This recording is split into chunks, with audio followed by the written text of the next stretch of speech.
وللحديث أكثر ينضم إلينا من برشلونة الناقد الرياضي أيوب الجبلي. أهلا بك كابتن. في البداية، كيف ترى خطوة انتقال أنشيلوتي لتدريب البرازيل حاليا؟ هل هو قرار سليم من قبل الاتحاد؟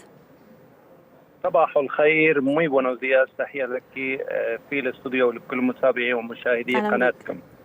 أعتقد أن انتقال كارلو أنشيلوتي لتدريب المنتخب البرازيلي يفيد المنتخب البرازيلي أكثر من أي طرف آخر، خاصة في الغيابات عن منصات السويس السنوات الأخيرة. يجب أن نعود إلى سنة 2019 لنجد آخر لقب دولي حققته البرازيل.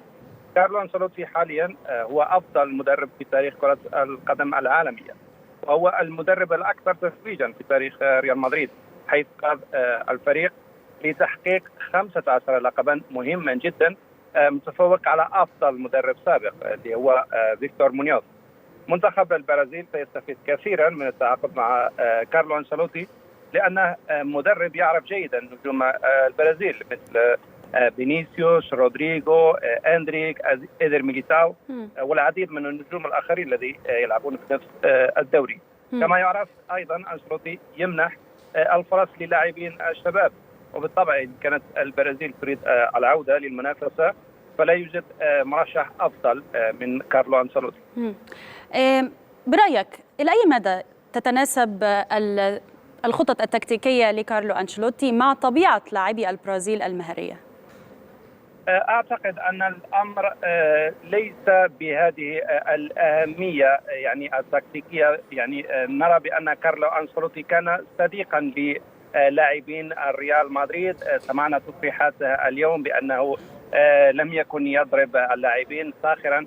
فكارلو أنشيلوتي هو يعني مدرب يعني عاقل ويعرف كيف يتعامل مع اللاعبين، ولهذا رأينا النتائج المؤخرة لفريق ريال مدريد.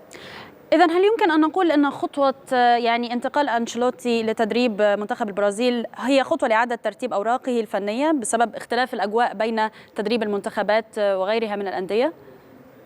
أعتقد أن كارلو قد حقق كل شيء ممكن على مستوى الأندية، ومن المؤكد أن تدريب نادي كريال مدريد يتطلب الكثير من الجهد والتضحية، خاصة أنه يعني العمل يومي مع اللاعبين.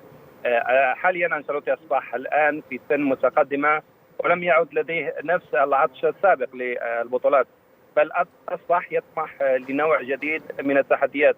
الشيء الوحيد الذي ينقصه حاليا في تجربه وهو يعني المنافسات القارية. يعني ويمكن دي النقطة اللي كنت هتحدث مع حضرتك حولها، وهي التحديات التي ستواجه أنشيلوتي في المرحلة المقبلة.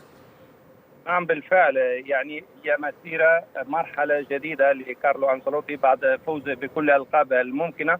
حاليا قيادة فريق البرازيل، فريق المخضرم، بطبيعة الحال ممكن أن يتوجوا بكل الألقاب المقبلة.